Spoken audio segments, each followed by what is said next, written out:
জীৱনত সফল হ'ব বিচাৰিলে এই তিনিটা অভ্যাস গঢ়ি তোলক। প্ৰথম, ৰাতিপুৱা সোনকালে উঠা। 90% সফল ব্যক্তিয়ে এইটো বিশ্বাস কৰে যে যদি কোনোবাই নিজৰ জীৱনত সফল হ'ব বিচাৰে তেতিয়া ৰাতিপুৱা 4টা বজাতেই নিজৰ বিচনাখন এৰিব লাগে।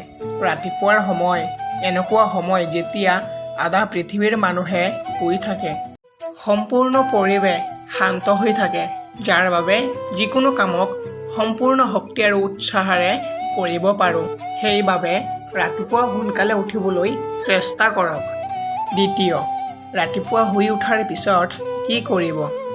ৰাতিপুৱা বহুতো সোনকালে উঠি যায়, কিন্তু উঠিলৈ কি কৰিব লাগে গমেই নাপায়, যাৰ বাবে ৰাতিপুৱা সোনকালে শুই উঠি আকৌ শুই যায়।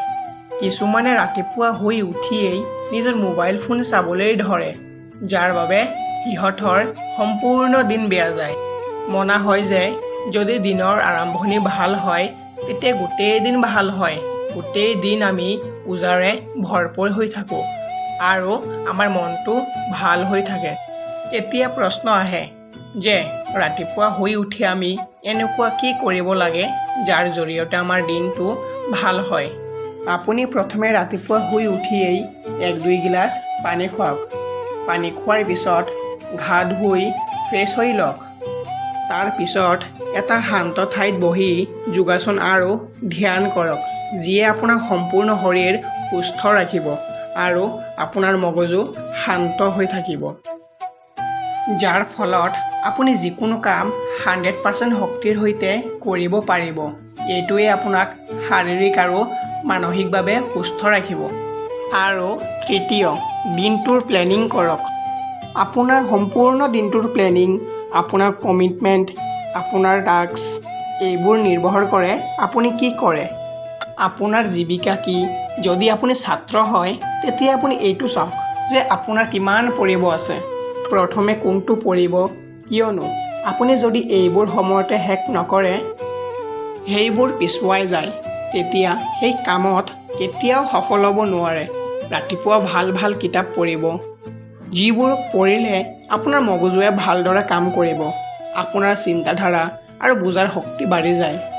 এই 3টা অভ্যাস যদি আপুনি আঁকোৱালি ল'ব পাৰে তেনেহ'লে জীৱনত সফল ব্যক্তি হ'ব পাৰিব। সপোন সেইটো নহয় যিটো টোপনিত দেখে, সপোন হ'ল সেইটো যি সপোন পূৰণৰ বাবে টোপনি নাহে। তুমি যদি তোমাৰ কামক চেলুট কৰা তেনেহ'লে কাকো তোমাৰ চেলুট কৰিব নালাগে, আৰু যদি তুমি তোমাৰ কামক অসন্মান কৰা তেনেহ'লে সকলোকে চেলুট কৰিব লাগিব। জীৱন আৰু সময় পৃথিৱীৰ শ্ৰেষ্ঠ শিক্ষক।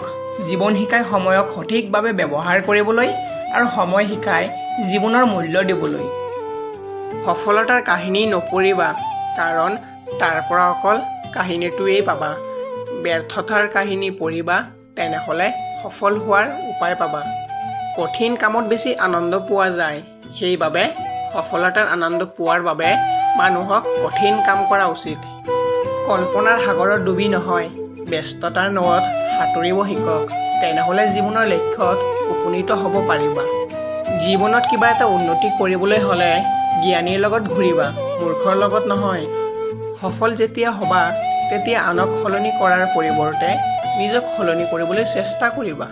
যদি তুমি পৃথিৱীখন সলনি কৰিব বিচৰা প্ৰথমে তোমাৰ পৰিয়ালটোৰ পৰাই আৰম্ভ কৰা। ভিডিঅ'টো ভাল লাগিলে লাইক এটা কৰি দিব আৰু পাৰিলে শ্বেয়াৰ এটা কৰি দিব। ধন্যবাদ।